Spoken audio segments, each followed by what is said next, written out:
Empleados de la empresa Prosegur denunciaron el extraño hallazgo de un túnel que al parecer tenía las intenciones de llegar hasta la bóveda de esta empresa situada en el este del país. Ahora bien, los efectivos policiales consideran que este hecho fue perpetrado por miembros del primer comando capital del Brasil.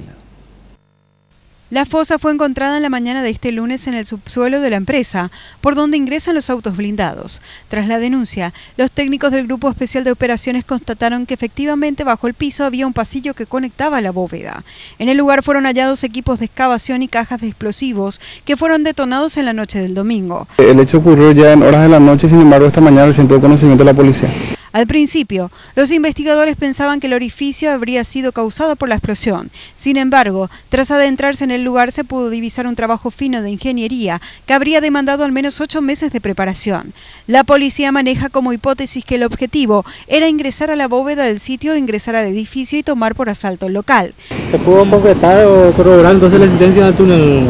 Efectivamente existe un túnel. Según el jefe policial, Baldomero Jorge, no se descarta que el plan haya sido diseñado por miembros del primer comando capital en conjunto con marginales paraguayos. La policía continúa con la búsqueda de más evidencias y presume que los miembros de la banda podrían abandonar el proyecto, pero que siguen refugiados en las colonias de brasileños.